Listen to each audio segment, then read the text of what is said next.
Assalamualaikum warahmatullahi wabarakatuh. Bismillah walhamdulillah. Assalatu wassalamu ala rasulillahi wa ala alihi wa ashabihi wa man walah, amma ba'du.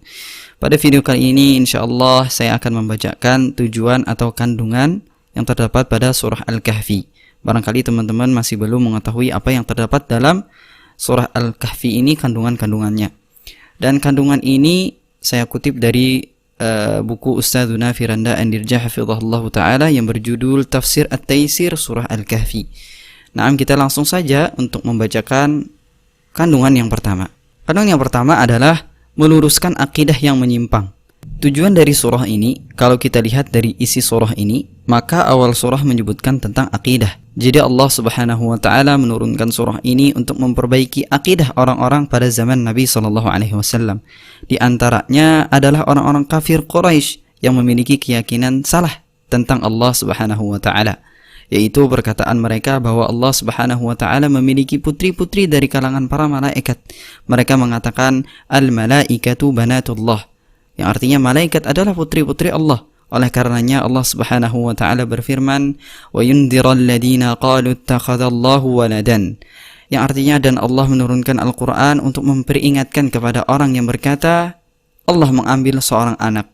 Al-Qur'an surah Al-Kahfi ayat 4. Ini menunjukkan bahwasanya tujuan diturunkannya surah ini adalah untuk memperbaiki akidah yang keliru, yaitu keyakinan bahwa Allah Subhanahu wa taala memiliki anak, entah itu anak laki-laki ataupun perempuan. Selain itu, di akhir surah Allah Subhanahu wa taala juga berfirman, "Qul innama ana basyarun mithlukum yuha ilayya annama ilahukum ilahun wahidun. Faman kana yarju liqa'a rabbih faly'amal 'amalan salihan wa la yusyrik bi'ibadati rabbih ahadan." Artinya, katakanlah, sesungguhnya aku ini manusia biasa seperti kalian yang diwahyukan kepadaku, bahwa sesungguhnya Tuhan kalian itu adalah Tuhan yang esa. Barang siapa yang mengharap perjumpaan dengan Tuhannya, maka hendaklah ia mengerjakan amal yang saleh, dan janganlah ia mempersekutukan seorang pun dalam beribadah kepada Tuhannya. Al-Quran surah Al-Kahfi ayat 110.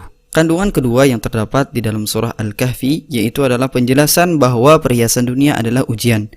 Tujuan lain dari surah Al-Kahfi adalah untuk menjelaskan bahwa keindahan dunia ini adalah ujian.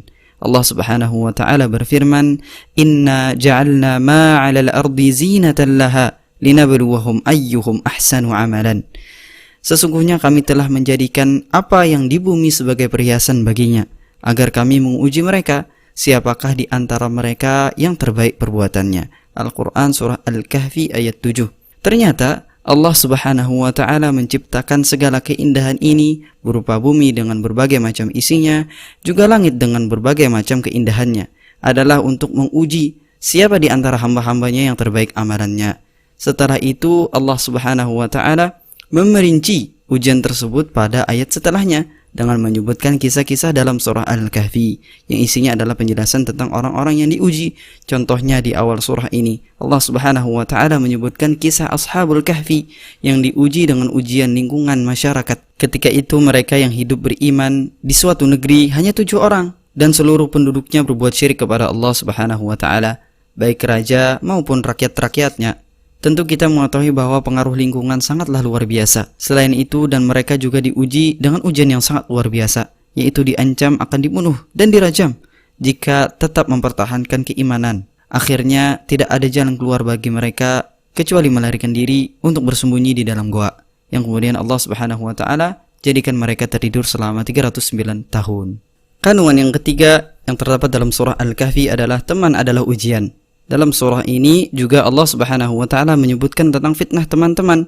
Allah Subhanahu wa taala berfirman, "Wasbir nafsaka ma'al ladzina yad'una rabbahum bil ghadati wal 'ashiyyi yuriduna wajhah wa la ta'du 'aynaka 'anhum turidu zinatal hayatid dunya wa la tuti' man aghfalna qalbahu 'an dzikrina wattaba'a hawahu wa kana amruhu furuta." Dan bersabarlah kamu wahai Muhammad bersama orang-orang yang menyeru kepada Tuhannya di pagi hari dan senja hari dengan mengharapkan keridhaannya, dan janganlah kedua matamu berpaling dari mereka karena mengharapkan perhiasan dunia ini, dan janganlah kamu mengikuti orang yang hatinya telah kami lalaikan dari mengingat kami serta menuruti hawa nafsunya, dan adalah keadaannya itu melewati batas. Al-Quran surah Al-Kahfi ayat 28. Oleh karenanya fitnah teman duduk itu sangatlah berbahaya. Jika kita ingin selamat, maka hendaknya kita mencari teman-teman yang ikhlas dan ingat kepada Allah Subhanahu wa taala. Bahkan Nabi sallallahu alaihi wasallam diperintahkan oleh Allah Subhanahu wa taala untuk berteman dengan orang-orang yang ikhlas demi menjaga diri beliau. Allah Subhanahu wa taala melarang Nabi sallallahu alaihi wasallam untuk melihat dunia dan kemewahan yang dimiliki oleh orang-orang kafir. Allah memerintahkan beliau untuk bersabar bersama teman-teman yang miskin, yang ikhlas kepada Allah Subhanahu wa taala, yaitu ketika Allah Subhanahu wa taala melarang Nabi meninggalkan para sahabat yang miskin karena untuk mendekat kepada orang-orang kafir yang kaya. Ini menunjukkan bahwa teman-teman memiliki pengaruh yang luar biasa. Inilah yang dimaksud dengan fitnah teman. Kandungan yang keempat adalah harta adalah ujian. Kemudian di dalam surah ini Allah Subhanahu wa taala menyebutkan tentang fitnah harta, yaitu tentang kisah dua orang pemilik kebun, di mana yang satu diberi kebun yang mewah, yang akhirnya kemewahan harta yang dia miliki membuat dia lupa tentang Allah Subhanahu wa taala dan menjadikannya mengingkari Allah Subhanahu wa taala karena terberdaya dengan fitnah dunia. Kandungan yang berikutnya adalah ilmu adalah ujian. Kemudian di dalam ayat ini Allah Subhanahu wa taala sebutkan fitnah ilmu, bahwasanya ilmu adalah ujian bagi seseorang. Fitnah ilmu di dalam surah ini disebutkan dalam kisah Nabi Musa alaihissalam dan Nabi Khadir alaihissalam. Kisahnya adalah sebagaimana yang diriwayatkan oleh Ubay bin Ka'ab radhiyallahu anhu. Bainama Musa fi mala'in min bani Israel. Kita skip aja kisahnya, terlalu panjang untuk dibacakan. Kita bacakan teks bahasa Indonesianya saja. Ketika Musa di tengah pembesar Bani Israel, datang seseorang yang bertanya, "Apakah kamu mengetahui ada orang yang lebih berilmu daripadamu?" Berkata Musa alaihissalam, "Tidak." Maka Allah Ta'ala mewahyukan kepada Musa alaihissalam, "Ada, yaitu hamba kami yang bernama Khadir." Maka Musa alaihissalam meminta ditunjukkan jalan untuk bertemu dengannya. Allah menjadikan ikan baginya sebagai tanda, seraya dikatakan kepadanya, "Jika kamu kehilangan ikan tersebut, maka kembalilah, karena nanti kamu akan berjumpa dengannya." Maka Musa alaihissalam mengikuti jejak ikan tersebut di lautan.